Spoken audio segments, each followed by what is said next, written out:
The players. My wife left me on Friday and took all the kids with her. We have 4 children together, 18, 15, 12 and 10. It's been a while coming and we were on a cusp of fixing or failing, but she caught me putting a keylogger on her computer and decided that was the last straw. Here is the background. We have been married 22 years and have been together for 3 years prior to that. About 10 years ago she had an IA with a man, a divorcee who very fortunately didn't reciprocate and take advantage, so it never, as far as I know, developed into a PI. Was blind at the time and didn't see the signs that were obvious in hindsight.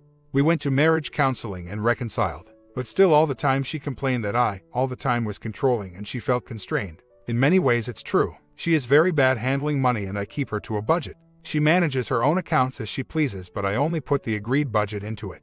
Over 3 years ago I had to move to Canada to start a new job. She remained behind with the children for 18 months for her to complete a master's degree she wanted to do. At this stage I trusted her enough to leave her to do it. After the being autonomous for 18 months, during which she also overspent the money I had left in the account under her full control, she again felt that I was over-controlling when she came to join me in Canada 2 years ago. Within a year of coming here she again had an emotional affair. It lasted a couple of weeks and she claims she stopped it herself just as I was discovering it. I was much more aware. I found some of the Facebook chat they had where she was disparaging me to the OM. This pained me terribly as I had sacrificed much to have her stay and complete her degree while I moved across the ocean, seeing her only 4 times in the 18 months. She used to be short-sighted. I agreed that she could have expensive surgery, and within a month that she was into the IA, this was over a year ago, I felt very betrayed and I did become more of a jerk because of it. I trusted her less and she resented the fact that I was checking up on her. I had her Hotmail and Facebook passwords, but lately she has been becoming more and more insistent that spouses should have some spheres of privacy in a marriage. She treats that as if it is a basic axiom and the normal state of affairs that no sane person can contradict. So, she had been feeling more and more put upon and controlled, and a colleague of hers, her boss in fact, put her onto the meeting and she attended a weekend seminar and subsequent evenings. I read up about Landmark and became more concerned, and I didn't want her to attend the advanced course. About another $1,000 that it would put us out of pocket. Her job is part-time and so her income is very low and I would have to stump the money for this, and I refused. She has also often stolen money from joint accounts behind my back when she thought I would not find out. When I did find out she said that I didn't give her enough in the budget. It's what we agreed, but she then claimed she was too scared of me to ask for more. Besides, the cash flow is marginal now anyway, so there can't be more available. One of the consequences of the Landmark seminars is that she was encouraged to open up about her past sins to people she has wronged in the past. One of the things I got was that she had another IA just 2 years into our marriage with a work colleague, which progressed to kissing and cuddling in the basement, and out of sight, office where he worked. This was not volunteered to me but only revealed when in the midst of an argument about her most recent IA I asked if she had any other secret liaison that up to then I was not aware. This was rather shocking to me, and of course I started to think that I had been trickle truth and there must be more. I have still insisted on monitoring her email, phone and Facebook, and she became even more adamant that that is an invasion of her privacy that no normal couple should do. I had asked her to write a confession or a timeline to help me get to the whole truth and help me believe that she wanted to now be honest and transparent. The reason I asked her to write it is because I thought it would be easier for her to do than to tell me face to face. This she refused to do. I checked one of her chat sessions and found out she had bounced this request off a friend who has just come out of a messy marriage and divorce. The ex-husband was a real control freak who refused her contact with her own family. The response from the well-meaning friend was no, he just wants to use that confession against you and take it to his lawyers. Using this information, I asked her if she was talking about our problems to her friends. She said no. I asked if she was talking directly to this divorcee, saying that she is not a good foil to talk to given her sad history and obvious biases. She again said no, and outright lied to me, and I told her so. Things have gone downhill from there, and now she has left me since she found me putting a keylogger on her, shared with children's computer. I wanted to check on the children too. This to her was the last straw for her, and she moved out on Friday while I was at work. She did it in a deceitful manner, acting all warm and loving until she dropped me off at the office. Am I a chump, or have I driven her to this action by being too hard on her? As a parting shot, she called the cops on me to get them to explain that in spite of her leaving, she has the right, apparently in Quebec, to have full access to the marital house even as she has left. She is staying with a friend of hers nearby and says I can have fair access to the kids. I brought them back to visit today. They prefer to stay with their mother for now. I feel betrayed by my eldest son who helped his mother pack and move stuff out. P.S. She classifies my controlling as emotional abuse. I have had a temper. I have never hit her, but I do shout loudly. She had a very domineering stepfather as it turned out, which she didn't know until after our wedding.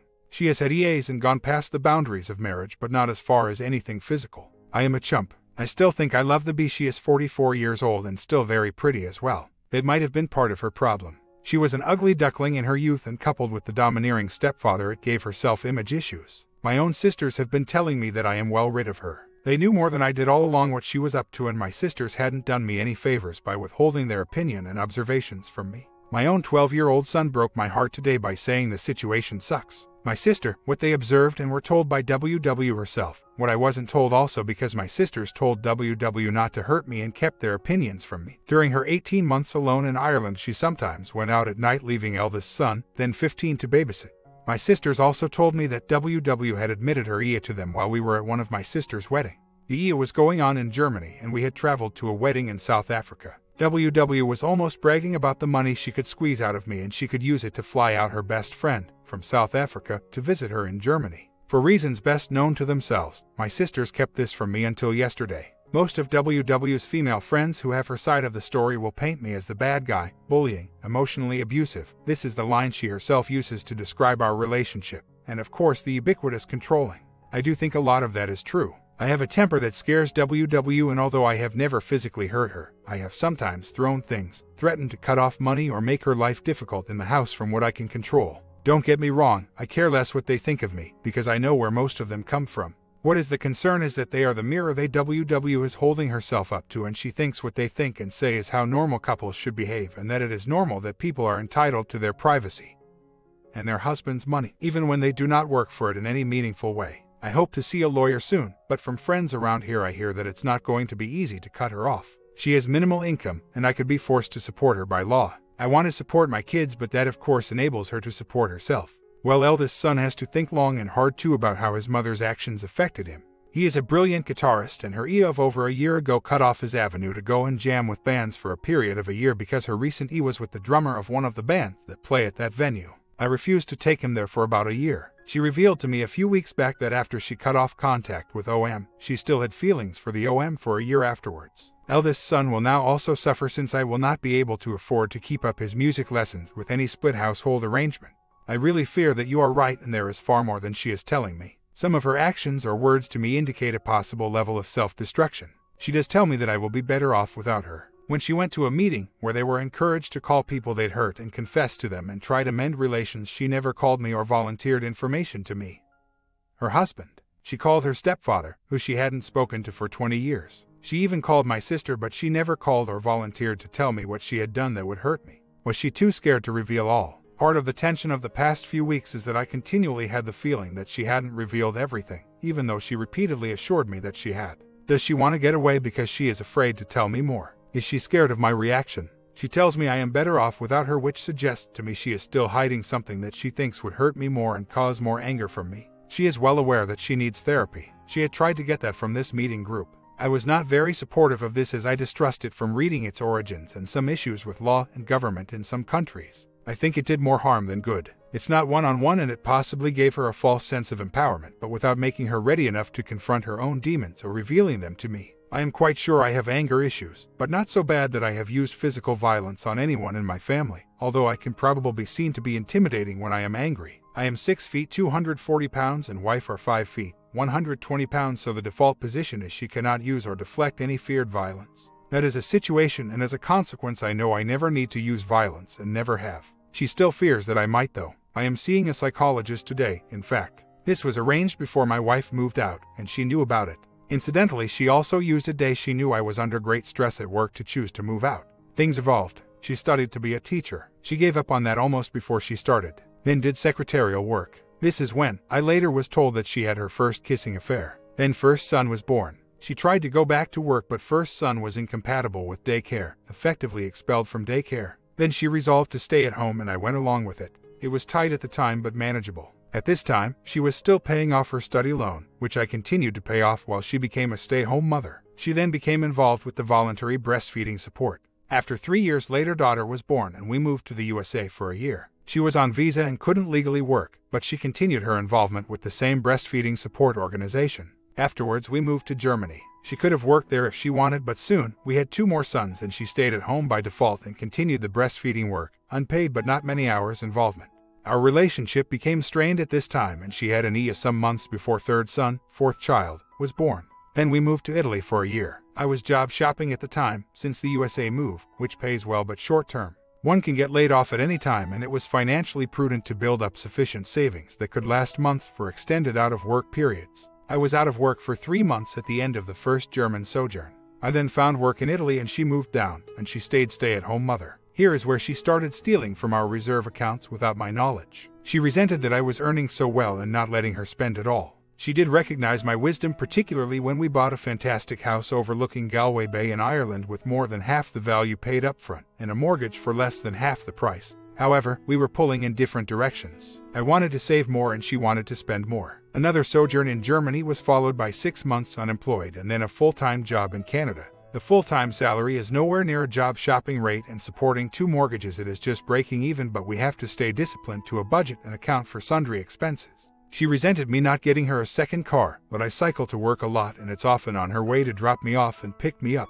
She has a second house, for Pete's sake. Why is she complaining about a second car when she has full run of the one and only has to ferry me occasionally? She lived off my savings and overspent them in Ireland while she gained her master's degree in translation and language skills. For that period, we were really going financially backward, supporting 2 mortgages from my salary and savings, and in her free time she was often using eldest son, 15 at the time, as a babysitter while she gallivanted around town, and her mother as a babysitter while she attended classes or visited me in Montreal. Now here is something interesting. We have a contract that means we do not have community of property and our estates are separate. I have just been reading it, and the way I figure it, my WW cannot afford to divorce me. The house in Ireland, which is in her name and thus part of her estate, has a net worth of more than all the assets that are in my name. The antenuptial contract states that if her assets exceed the value of my assets, then she has to pay me half the difference on dissolution of the marriage. She would first have to sell the house to do that because she has no other means to raise that kind of cash. She still isn't communicating directly with me. I am leaving messages through the children. We have to arrange to meet the real estate agent to value the house and possibly arrange to put it on the market. I also need her to return documents that she took when she did her moonlight flit. She promised them Wednesday and now it's next week. What is she up to? I am sure she is lawyering up, but she should have a better idea of what she wants to do by now. It's still hard. I have been torn between pleading with her to come back, although I know from reading here that that is the wrong thing to do, and wanting to burn the bee. I know that there is never an excuse for cheating, but how much can it be said that I drove her to it? If she felt she could never confidently approach me and tell me anything, she probably thinks that I am the one who needs to change for her to ever consider reconciling. Things might get interesting as she is going to counseling now. She wanted to go before, and I said let's discuss it, which is what I wanted to do. I wanted a mutual discussion with a mutual decision, and she misinterpreted that as me refusing to allow her to go for I think it got so bad that any hesitation on letting her do what she wanted without reservation was interpreted as controlling. All she needed to do was discuss and make her case, and I go along with it most often. This worked even for things that many people consider controversial, like homeschooling the children. Early in our marriage, we both worked. Her bank accounts were always getting overdrawn and I was always bailing her out, and I complained a lot about it. Her income was always overspent, and while I always had the greater income, I contributed solely to the house, the mortgage, the utilities, etc. She covered groceries and children's clothes, etc. She had not progressed in money discipline because as she has started working again and added her own income to the household budget, she got worse and spent far more than she added to her finances overdrawn. She stonewalled and I reacted with anger in an interrupted cycle. I had made a mistake at one stage while I was job shopping. I had higher than normal income for my profession, but the risk was higher and I wanted to set aside enough for down payments on houses. This we managed, but not without her hindrance. We used a savings account in her name to put some savings. This account was supposed to left alone and I transferred a regular budgeted amount into her general current account. She regularly dipped into the savings account without my knowledge, until I belatedly saw statements showing over £10,000 frittered away. She is more committed to separating than I am at the moment, so any question of taking her back now is moot. I don't know if the fog applies to her situation, but she is so deep into the belief that she is the victim. My checking up on her was intolerable to her, but she could never fully be honest with me and demonstrate that transparency. Right now, she is trying to use the children as a barrier. She is not prepared to give me equal custody at this time.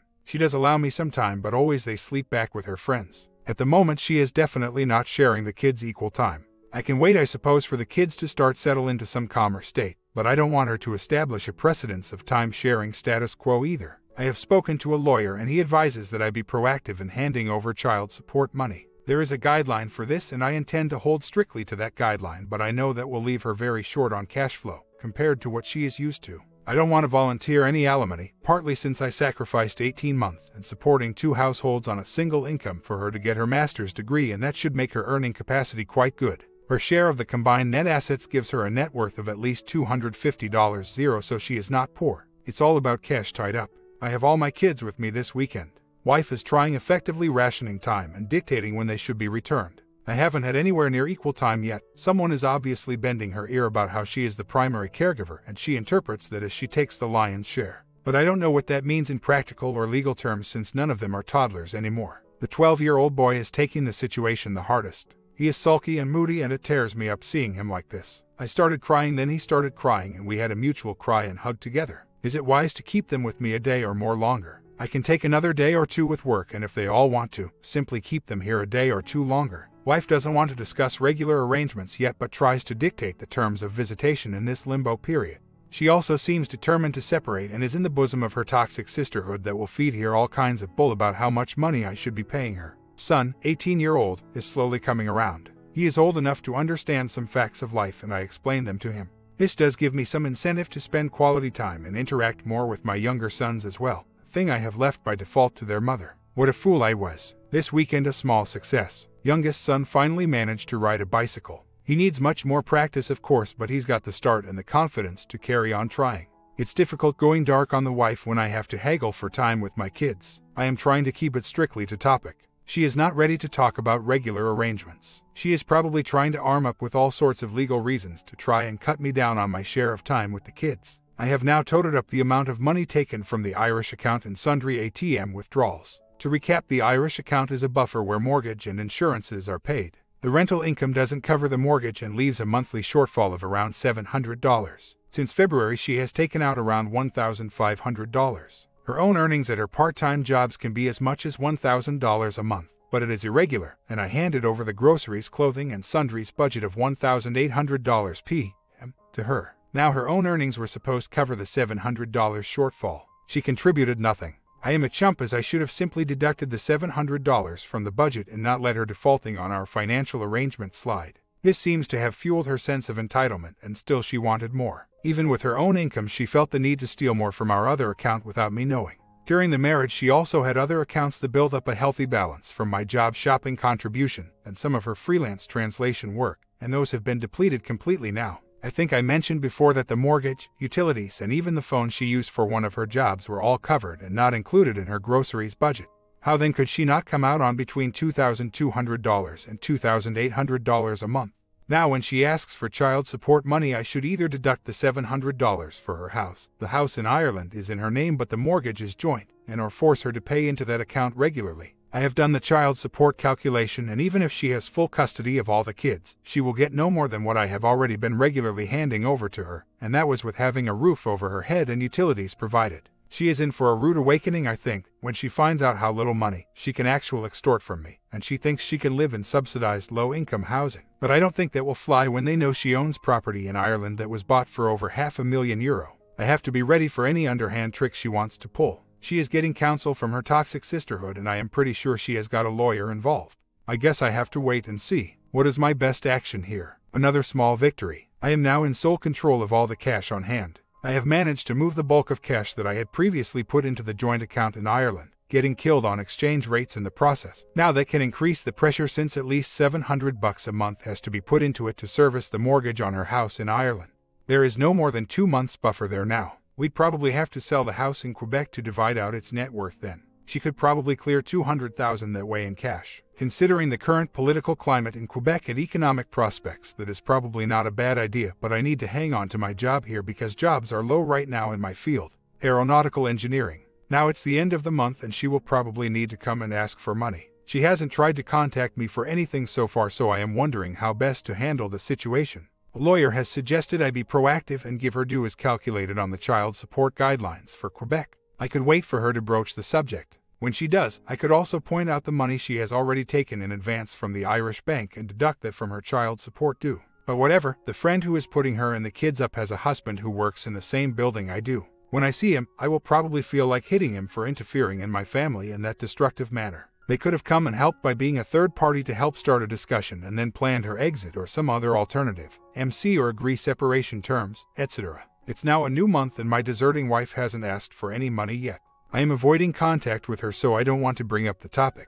In any event, I have done the calculation of the child support to her, according to the tables and guidelines, and me making the extrapolating assumption that she can work full-time at minimum wage and we share custody at a 40%-60% ratio, and I get a figure of half what her agreed budget used to be. This figure is also a mere $20 more than the money she already withdrew from the Irish bank. I am not sure what her lawyer or her toxic sisterhood has conjured into her head, but one of the things I think she believes from our brief conversations is that in the interests of the children I could be forced out of my house and she and the children could live there. For that eventuality, I am considering a nuclear option of resigning my job, whereupon my work permit, and the rest of the family's residence permits, expires and we have 30 days to leave Canada. There is enough to live on well for several years, till even the youngest is adult. I would go back to job shopping in Europe. It may take months to find a new job, but there is no danger of poverty for the kids. Besides, I am still concerned about Quebec politics, and the Separatist Party is gaining momentum, which will depress the house prices here. I think it may actually be a good time to get out. I do not want to lose a packet on 2 houses. She took them with her when she left, packed up most of their clothes and moved. Oldest son, 18, initially went with her too, but he didn't then have the whole story. He saw we were fighting and that I was spying on her with a keylogger, which he disagreed with. He might still disagree with that, but I told him more of our history so that he might form a more balanced opinion. Either he is coming around somewhat or he has more practical reasons, but he is moving back with me. My daughter is very close to her school at the moment and she is bone idle, so she is happy there. The 2 youngest, 10 and 12, still need constant supervision, so for practical reasons they are probably better off with their mother during the week. She works part-time from home on the telephone. I had them with me last weekend and I expect to have them again this weekend. The one thing that concerns me is the amount of video games the youngest 2 play, virtually all day, and if not games, then YouTube about games and tactics. They are supposed to be homeschooled, their mother's idea, but her homeschooling means leaving them to do what they want and taking them to a homeschooling commune twice a week. Son has now moved his stuff back home. He took a hell of a lot with him that filled the back of the minivan. That must have really taken a chunk out of WW's day, and plans to have to take an extra trip just for his stuff. Well, the waiting on her is over. She filed for divorce and is asking for full custody of the 3 youngest. She is also asking that I pay spousal support and continue paying for the house in Ireland in the interim. Really, she has obviously checked out completely. The law is not on my side to make her feel the consequences severely. I am being advised to pay her to sustain her and the children in the meantime. My lawyer told me extreme measures like that might incur extreme counters from the courts. The first hurdle is the 20th of November, when I have to answer her petition for interim measures, where she is asking for the world and the moon. She expects that I should pay her budget amount as before and also continue paying for the mortgage of the Irish house as well as our house here. Most of my assets are here, and I don't want to abandon my kids. She took their passports when she left and took a good few of my own documents as well. Incidentally, it also appears that she has diverted to rent income for the Ireland house into another account. She might be using my mother-in-law to facilitate this. The rent has not come in, so the account in Ireland is losing money fast. The mortgage is joint, but the house is in her name. Well, the lawyer is thinking short and long term. The interim measures, child support, comes up before a judge in 3 weeks. The lawyer thinks I should at least show the judge that I am being reasonable in the short term. Ultimately, I have to split the assets with her. So, it might ease the transition, and the lawyer is trying to work it so that the kids stay in my house permanently, and she comes to them during the day and leaves at night. I am a bit screwed in respect of the mortgage in Ireland. The house is in her name, but the mortgage is joint. I have just spoken to a lawyer in Ireland, and the fact is that we are joint and severally liable for that mortgage. I have to keep paying for it until a final settlement, which probably means that she will have to sell it. Unless she gets a fantastic job in the meantime, she will never qualify for that mortgage on her own. I can try and flip it into my name, very little cost involved there, maybe €1,000. I can try to get the lawyer here to make my further payments to it deductible from our final settlement.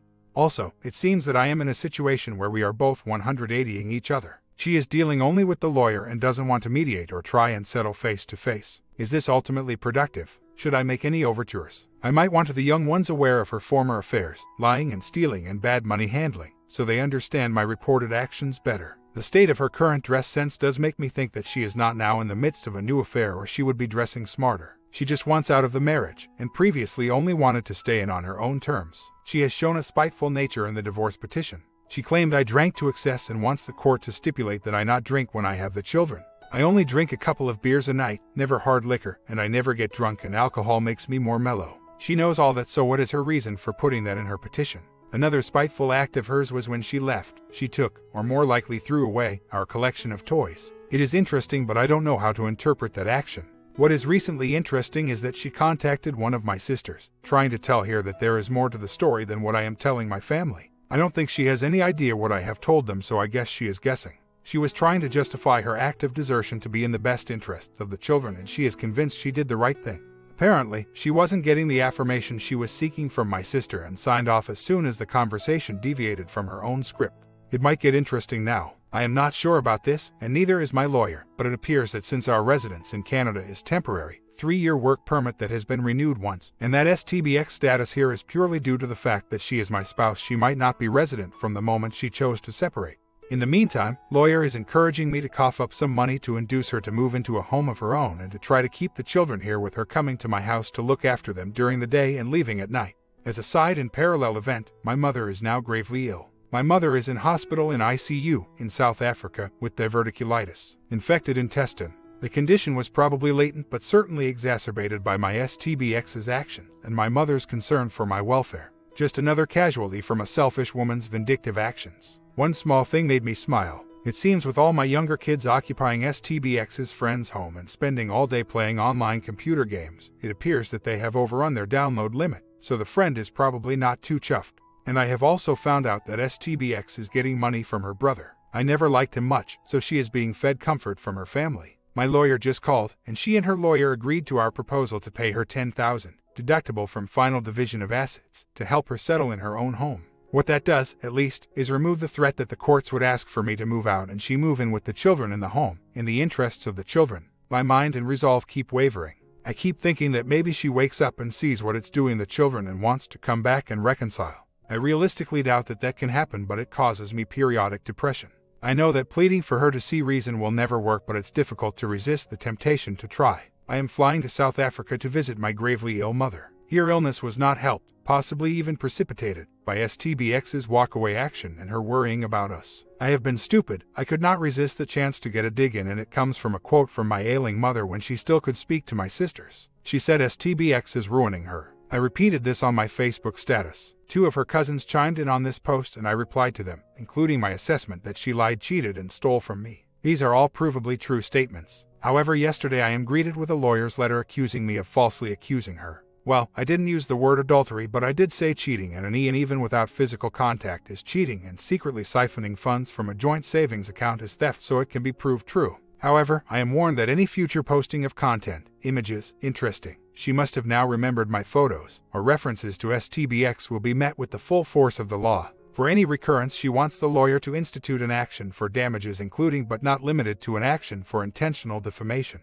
Is this empty posturing? Because all that is needed to beat a charge of libel is for the accusations to be true. In addition, since my funds are blocked, I can only move funds from a savings account once a month, so I cannot pay the settling in money of $10. My lawyer suggested I offer her, but I am ordered to pay this forthwith. There are a few other issues, but also should be able to be dealt with without a problem. It appears that the thing she fears most is exposure. Exposure of her cheating and exposure of her lack of integrity, stealing and lying, and is trying to use her lawyer to scare me into stopping the exposure. I think it is now time for a nuclear option, and that is to resign my job in Quebec, which then makes my and her work permits invalid. I would then have to leave Canada completely, possibly within 30 days, and the divorce would probably have to take place elsewhere. Ireland would be interesting because you have to have been living separated for 4 years before any divorce can be granted in Ireland.